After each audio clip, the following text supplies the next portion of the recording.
smash. You all in the village, you giving me sex. I got a slack, sweat on my ass. Can't up on the move, it's a digital dash. Images losing, I'm living these facts. Never go wrong, I got me a stash. I could never ever live in the past. I gotta wake up and go get the pot. I gotta go ahead, have a smash. You all in the village, you giving me sex. I got a slack, sweat.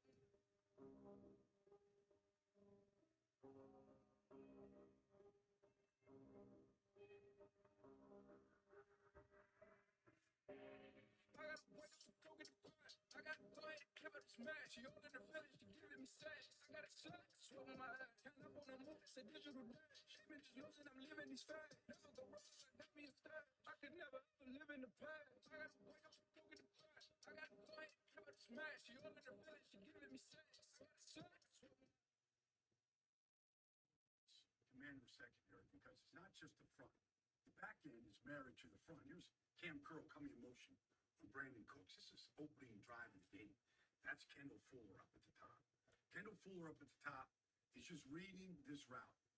I mean, just route reading right here and jumps it. And just like that, we got a pick six.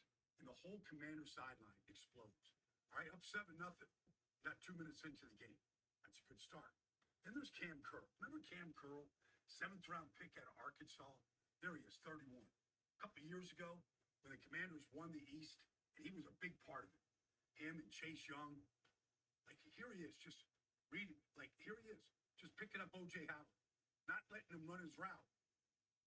And defending the pass in the end zone. They would keep him out of the end zone and force a field goal. Cam Curl. Then you go here. Here they are in some version of cover 2. Cam Curl at the bottom. Derek Forrest going up at the top. And Houston is running these 4 verticals. All right, here comes Derek Forrest.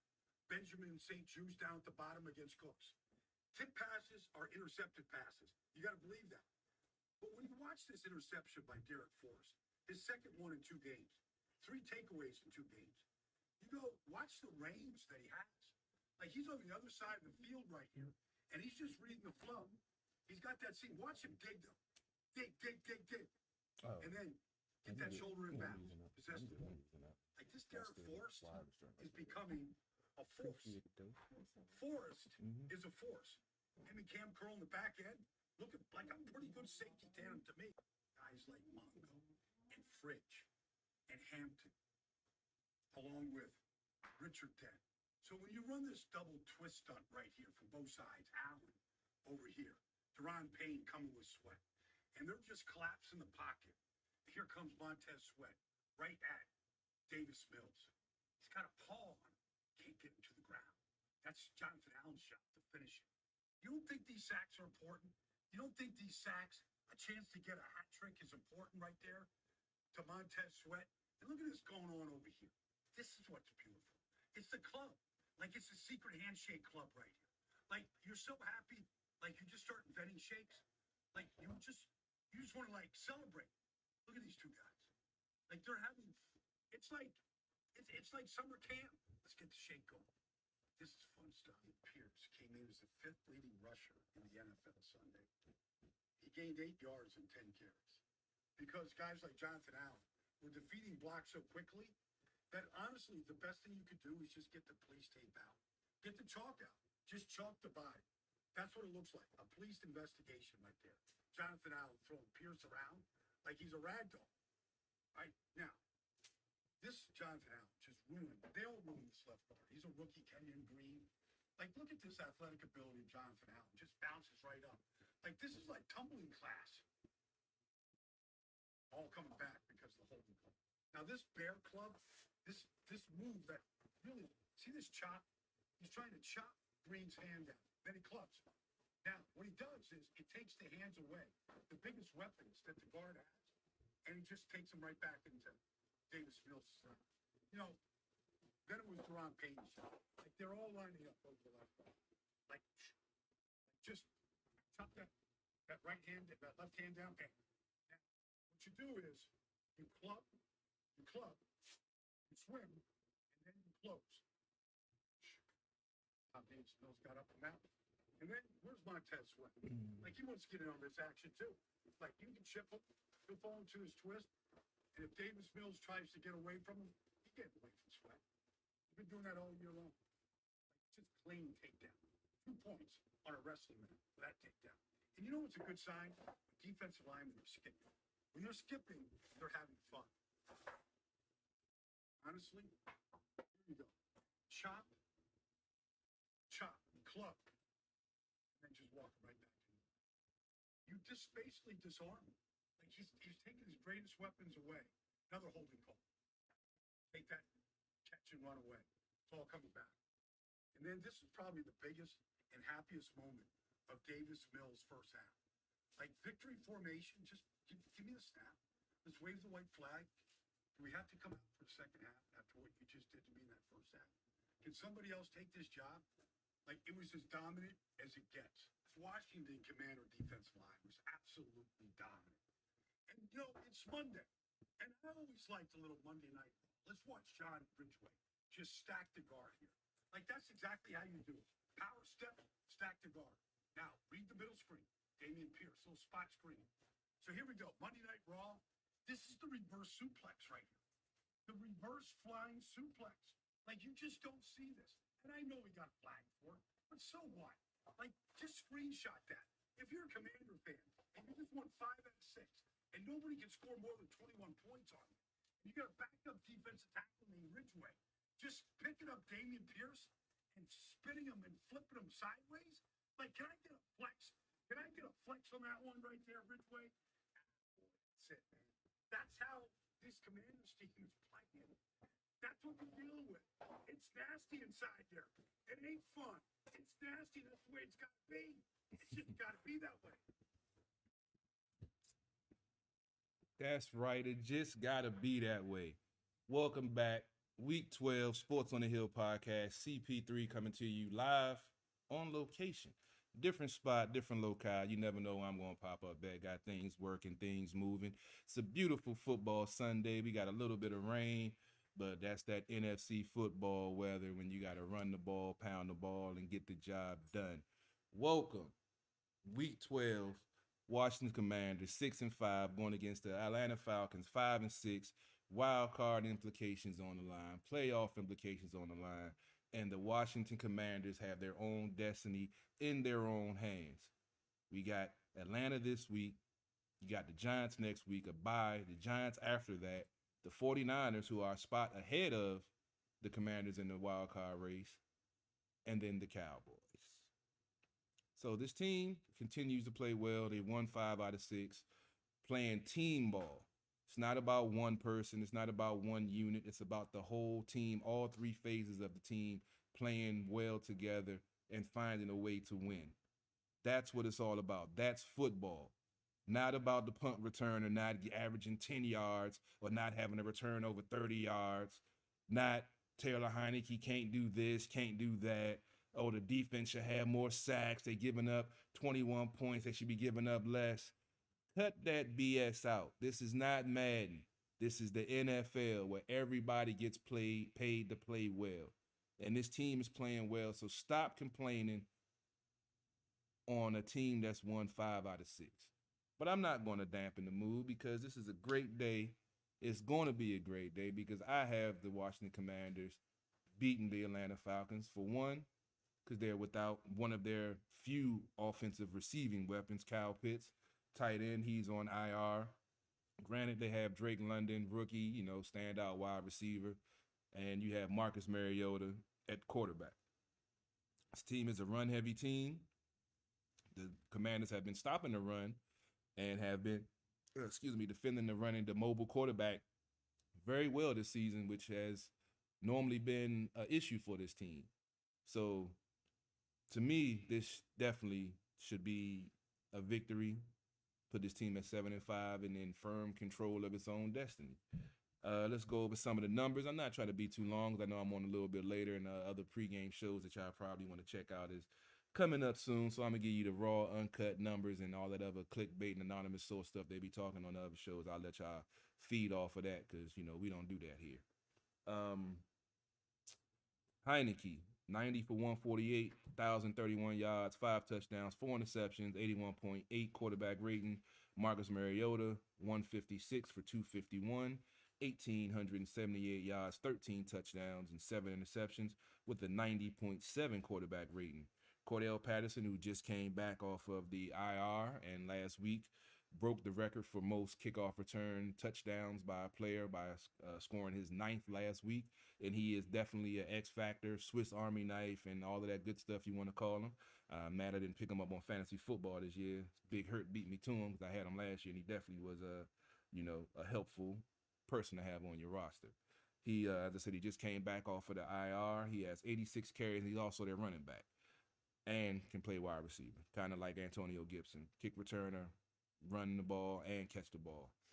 He has 86 carries, 454 yards, 5.28 yard average with 5 touchdowns. Brian Robertson has 108 carries, 362 yards with a 3.35 yard average with 2 touchdowns. And Drake London, who I mentioned earlier, has 39 catches, 409 yards with a 10.49 average with 4 touchdowns. Terry McLaurin has 50 catches, 792 yards with a 15.84 average and 2 touchdowns. As I mentioned, the Falcons are a run-heavy team. Last week, they actually ran the ball 33 times and only passed it 20. And that was a recipe for success with them coming back and beating the lowly Chicago Bears. We've beat them barely scoring a touchdown. So, that's why I have more confidence that I feel that this team will definitely handle this game. And a lot of folks are questioning, saying that it's going to be close. I don't think that it's going to be, I don't say it's going to be a blowout, but I think the Commanders are definitely going to handle this game and handle the Falcons just because of the dynamics of, like I say, they want to run the ball, don't pass. We stop the run very well, and we've been controlling the pass, and they only have one true offensive weapon they have to worry about in Drake London now that Kyle Pitts is out. So, everything to me lines up for the Commanders if they continue to play the way they've been playing, and I don't see any reason why that would change. I feel we should be having another Victory Monday coming up. Let's get into the team stats. Offensively, the Falcons total average 330 total yards, which is 28th. The Commanders average 345, which is 24th. Passing, the Falcons average 154, which is 31st. And the Commanders average 209, which is 23rd. Running the ball, the Falcons average 159 yards a game, which is 3rd in the league. Excuse me. And the Commanders average 116, which is 16th in the league. Points, Falcons average 23 and a half, which is 13th. The Commanders average 19 and a half, which is 23rd. And third down conversions, Falcons are 41.7, which is 13th. And the Commanders are 36, which is 26th in the league. 36%, that is, which is 26th in the league. And we've been seeing the running game be more effective, and they have been doing better on third down. So hopefully we can see that number come up because they've definitely been improving on third downs the last 4 out of 5 weeks. So hopefully that trend continues with Scott actually sticking with the run, which I've been calling for since last year. So I'm glad that he's finally taking heed and listening to and doing what real football coordinators, offensive coordinators do, and stick with the run, have a good game plan, and stick to it. Because when you start doing that 3rd and 3 wide receivers on 3rd and short, and all of the stuff that we've seen, him going to shotgun and not sticking with the run and trying to be too fancy, it hasn't helped this team in the long run. And I feel with him sticking to the run the last 2 weeks, he ran the ball over 80 times. So I think the light has finally clicked on, or Ron has finally put his foot up his ass and told him, look, this team is built to run the ball, and let's see what happens. And we've seen what's happening. They won 5 out of 6. Defensively, the Falcons give up 400 yards a game, which is 29th. The Commanders give up 327, which is 5th. Passing, Atlanta gives up 266, which is 29th. The Commanders give up 204, which is 12th. Running the ball, the Falcons give up 123 yards a game, which is 21st, and the Commanders give up 103 yards, which is 6th. Points, the Falcons give up 24.9, which is 27th. The Commanders give up 20, which is 12th. And third down conversion, this stat actually shocked me. Defensively, the Falcons give up 47%, which is 30th. The Washington Commanders, who everyone was talking about how bad our third down conversion defense was, currently sits second in the league at 32.8 on defensive third down conversions. Now, I said it last week. I even posted about it. When are folks going to start giving Del Rio and his defense some props? Because at the beginning of the season, folks was talking about, getting his politics. He needs to be fired and bringing up his tweet and all of that. But then you don't give him a pat on the back when he does his job. Now, when you on your job, you do bad, they talk bad about you. And when you do your good job, do a job well, you expect to get kudos or rewards, or at least say, we see you. So that's all I'm saying. All the complaining, all the whining, all the unrealistic expectations, put it to the side. Just enjoy what's going on right now with the squad. They're playing good ball. They're playing as a team, and they're developing young talent. Am I going to mention Derek Force and Cam Curl, the two top-rated safeties in the league right now? Am I going to mention Benjamin St-Juste, who's not going to play today because of an ankle injury, but since he's took the starting spot since they traded William Jackson, the defensive secondary has stepped up and have been creating turnovers. And looks like we're going to see the rookie Christian Holmes, defensive back, in, to see how he plays against, NFL competition, being a rookie. So, I mean, the scouting, the development, and this team is moving in the right direction. But yet and still, we still have folks that talking about off-the-field stuff that doesn't matter to the on-the-field product. And as a fan, it shouldn't matter to you.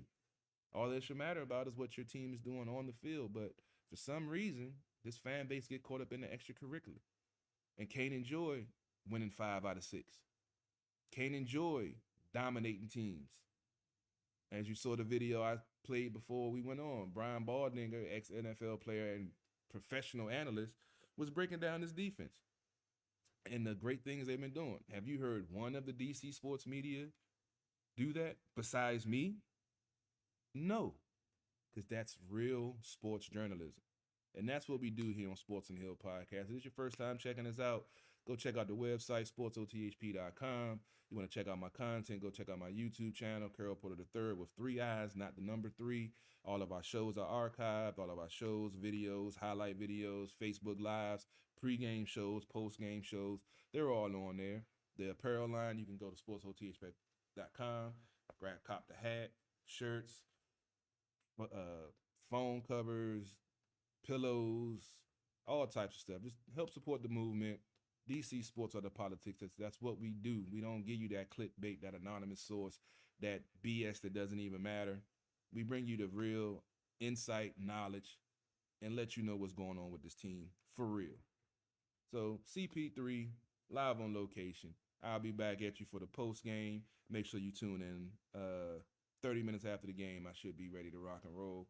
And then after that, have At the Bar Radio starting at around 6 o'clock. We don't have a guest today, so we're going to be just talking about different topics. Definitely going to be talking about sports, entertainment, news, independent music, current events, politics, anything that you can imagine we're going to talk about. And if you want to chime in, feel free to jump on my YouTube channel or my Facebook page and comment, and we'll break it down, talk about it, chop it up, do whatever. But make sure you tune in.